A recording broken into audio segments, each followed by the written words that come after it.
I have been asked many times, Raphael, I have tried running Facebook and Google ads myself. How come the leads from both are super shit? So in this video, I'm going to explain exactly why you have a shit lead problem so you can stop spending money on junk leads. And when I say shit lead, by the way, I'm assuming you are doing everything right and you are actually calling and reaching out to the lead in a timely manner. So the main problem you have is you get people on the phone and they say, I never submitted a form, I don't know what you're talking about, or where you got my number from, why are you calling me? This happens a lot, especially in business to consumer models like mortgage, law firms, insurance, real estate agencies, where your market is really big and diverse. So what ends up happening because of that is you go to these platforms like Facebook or Google, you set up a campaign and you mess some settings up and you target way too broad. For some of you, I know this may sound arrogant to say, but you may not know completely what you're getting into due to the lack of information you have of the platform or how it works. So someone probably just told you to leave some setting on, so you did, or because you just read somewhere to do it, that's just how you did it. So let me break this down for you in the easiest way possible. Facebook and Google are the largest advertising platform on the planet. They're not really your friend.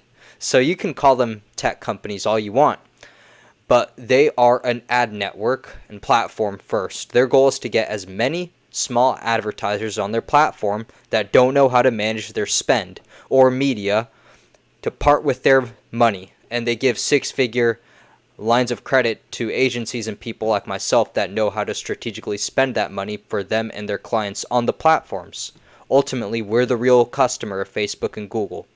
They can just bring a lot more spending power under one umbrella, as opposed to a small player with, let's say 500, 1,000, 2,500 a month. An agency could just bring a lot more than that to the table.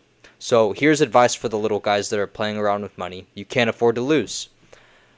On Facebook, you have this thing called the Advantage Placements. On Google, it's called the Partner Network. So Google and Facebook want all the money they can get from you, the advertiser. So what they do is they make up these fancy names for what I would call subprime ad inventory.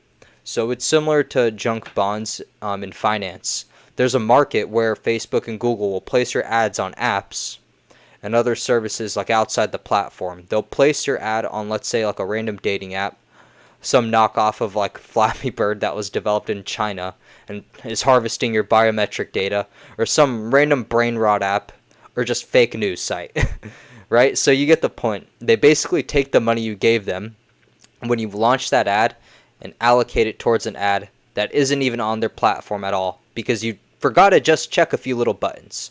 So these two settings on each platform should 100% of the time be turned off, especially if you are playing with money you can't afford to lose or test too much with. So guys, I'm not saying these placements are bad all the time either. If you have a budget, you'd be surprised how it would work over a long period of time. I've even ran some tests myself that paid off with a lower cost per lead, with a longer time span, with the right budget, of course. So if you have money, don't have a lot of money, and you're bootstrapping, don't run ads on these placements. Facebook and Google just wants to grab your money.